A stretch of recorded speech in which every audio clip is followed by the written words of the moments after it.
ಬಂಧುಗಳೇ ನಮಸ್ಕಾರಗಳು. ಮೊದಲಿಗೆ ಮಡಿವಾಳ ಮಾಚಿದೇವ ಜಯಂತಿಯ ಹಾರ್ದಿಕ ಶುಭಾಶಯಗಳು. ಬಂಧುಗಳೇ, ಮಡಿವಾಳ ಮಾಚಿದೇವರಂದರೆ 12ನೇ ಶತಮಾನದಲ್ಲಿ ಬಾಳಿ ಬದುಕಿದಂಥ ಅದ್ಭುತವಾದ ವ್ಯಕ್ತಿ ಅಂತ ಹೇಳ್ಬೋದು. ಅವರ ಕಾಯಕ ಎಂಥದ್ದು ಬಂಧುಗಳೇ, ಶಿವಶರಣರ ಬಟ್ಟೆಗಳನ್ನು ಒಗಿತಾ ಇದ್ದರು. ಎಂಥ ಶಿವಶರಣರ ಬಟ್ಟೆಗಳನ್ನು ಒಗಿತಾ ಇದ್ದರು ಬಂಧುಗಳೇ, ನೀವು ಕೇಳಿದ್ರೆ ರೋಮಾಂಚನಗೊಳ್ತೀರಾ, ಮನ ರೋಮಾಂಚನ ಆಗ್ತದೆ. ಯಾರು ಕಾಯ ವಾಚ ಮನಸ್ಸ ಶುದ್ಧವಾಗಿರ್ತಾರೋ ಅವರ ಬಟ್ಟೆಗಳನ್ನು ಅವರು ಒಗಿತಾ ಇದ್ದರು. ನೀವೆಲ್ಲ ವಚನಗಳನ್ನು ಓದ್ತಾ ಇದ್ದೀವಲ್ಲ, 12ನೇ ಶತಮಾನ ಬಾಳಿ ಬದುಕಿದಂಥ ಎಲ್ಲ ಮಹನೀಯರ ವಚನ ಅವು ನಿಜವಾಗಿ ಏನಪ್ಪ ಉಳಿದಿದ್ವಪ್ಪ ಅಂತಾರೆ, ಅವು ನಿಜವಾಗಿ ಏನಪ್ಪ ಅಂತಾರೆ ಇಲ್ಲಿ ತನಕ ಉಳಿಕೆಗೆ ಬಂದಿದ್ವಪ್ಪ ಅಂತಾರೆ ಆ ಮಡಿವಾಳ ಮಾಚಿದೇವರ ಕಾರಣ. ವಚನಗಳ ರಕ್ಷಕ ಅಂತ ಅವರನ್ನು ನಾವು ಕರಿತಾ ಇದ್ದೇವೆ. ವೀರ ಗಣಾಚಾರಿ ಕುಲಗುರು ಅಂತ ನಾವು ಕರಿತಾ ಇದ್ದೇವೆ ಬಂಧುಗಳೇ. ಇಂಥ ವ್ಯಕ್ತಿ ಆ ಶಿವಶರಣ ಬಟ್ಟೆಗಳನ್ನು ಒಗೆದುಕೊಂಡು ಬರ್ತಾ ಇದ್ದಾನಲ್ಲ, ಬರುವಂಥ ಸಂದರ್ಭದಲ್ಲಿ ತಲೆ ಮೇಲೆ ಹೊತ್ಕೊಂಡು ಬರ್ತಿರ್ತಾರೆ.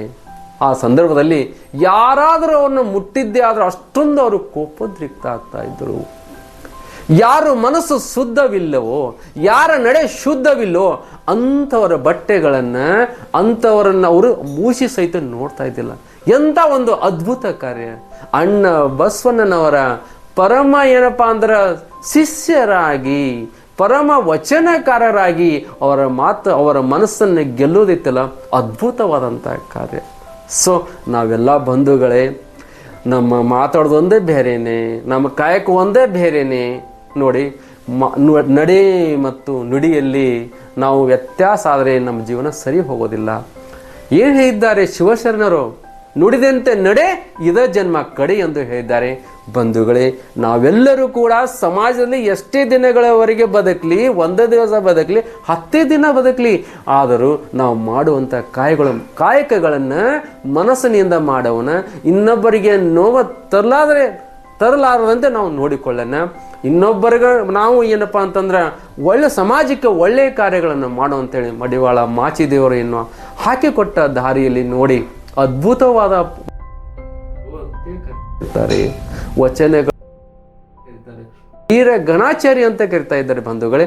ಸೊ ಇಲ್ಲಿ ನಾವೆಲ್ಲರೂ ನೋಡೋ ಈ ವಚನದಲ್ಲಿ ವಾಯುಗುಣ, ಆಮೇಲೆ ಇರುವೆ, ಆಮೇಲೆ ಕಾಗೆ, ಆಮೇಲೆ ವೇಳೆ ಗುಣ, ಎಷ್ಟೊಂದು ಅದ್ಭುತವಾಗಿ ಅವರು ಈ ವಚನದಲ್ಲಿ ಹೇಳಿದ್ದಾರೆ ಬಂಧುಗಳೆಂದರೆ. ವಾಯುಗುಣ ಹೆಂಗದು ಸರ್ತಿಳ್ಕೋದೈತು ನೋಡು. ಮನುಷ್ಯ ಜನ್ಮದಲ್ಲಿ ಬಂದು 84 ಲಕ್ಷ ಜೀವರಾಶಿಗಳು ತಿರುಗಿ ಬಂದು ಮನುಷ್ಯ ಜನ್ಮದಲ್ಲಿಯೂ ನಾವು ಏನಪ್ಪ ಅಂದರೆ ಹೇಗೆ ಕಾರ್ಯ ಮಾಡಬಹುದು, ಒಳ್ಳೆಯ ಕಾರ್ಯಗಳನ್ನು ಮಾಡಿ ನಾವು ಈ ಜನ್ಮವನ್ನು ಸಾರ್ಥಕ ಮಾಡಿಕೊಳ್ಳೋಂಥ ಈ ಸಂದರ್ಭದಲ್ಲಿ ಹೇಳ್ತಾ ಮತ್ತೊಮ್ಮೆ ತಮಗೆಲ್ಲ ಅನಂತ ವಂದನೆಗಳು ಬಂಧುಗಳೇ.